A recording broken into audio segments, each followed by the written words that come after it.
सुरुवातीलाच कल्याणमधून बातमी आहे। कल्याण न्यायालयात परिसरात आज मोठा गोंधळ उडालेला आहे। महिला वकिलांचे फोटो आणि डेटा एअरड्रॉपच्या माध्यमातून स्वतःच्या मोबाईलमध्ये ट्रान्सफर केल्याच्या आरोपावरून एका वकिलाला महिला वकिलांनी पकडून पोलिसांच्या ताब्यात दिलंय। महेश जाधव असं संबंधित वकिलाचं नाव आहे। गेल्या काही दिवसांपासून हा प्रकार सुरू असल्याचा आरोपही या महिला वकिलांनी केलाय। आज एका महिला वकिलाला हा सगळा प्रकार लक्षात आल्यानंतर त्यांनी तातडीनं संबंधित वकिलाला पकडलं। त्यानंतर न्यायालय परिसरात मोठी खळबळ उडाली आहे। या घटनेनंतर महिला वकिलांनी महेश जाधव याला महात्मा फुले पोलीस ठाण्यात नेलं असून पोलिसांकडून सध्या पुढील चौकशी सुरू आहे।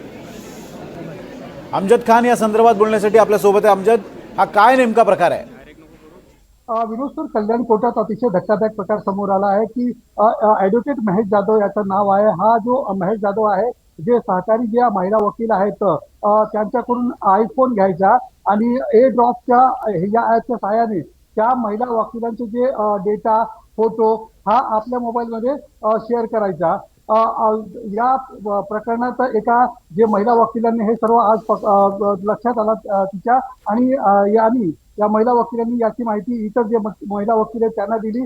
सध्या काही जे महिला वकील आहे यांना हे एकत्र आले आणि त्यांनी या जो ॲडव्होकेट महेश जाधव याला चांगला चोप दिला आहे आणि सध्या त्याला जे डीजे वन जे जज आहेत फरीद सय्यद यांच्या समोर हजर केला गेला। त्यानंतर या जो ॲडव्होकेट महेश जाधव आहे याला आता कल्याणच्या महात्मा फुले पोलीस ठाण्यात आणले गेला आहे।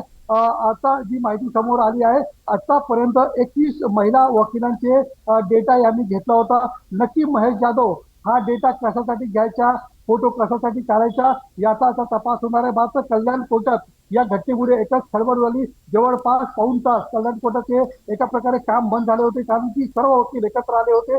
महिला वकिलांसोबत जे प्रकार घडलाय आणि एका वकिलाने केल्याने एकच खळबळ आहे। आता पोलीस तपास समोर येईल की ॲडव्होकेट महेश जाधव असा का करत होता, हा विकृत आहे का, नक्की याच्या मागे काय इंटेन्शन आहे याचा तपास आता पोलीस करणार आहे। मात्र कल्याणचा जो महात्मा फुले पोलीस स्टेशन आहे त्या ठिकाणी मोठ्या प्रमाणात वकिलांची गर्दी झाली आहे। कल्याण कोर्टात देखील वकिलांची गर्दी आहे।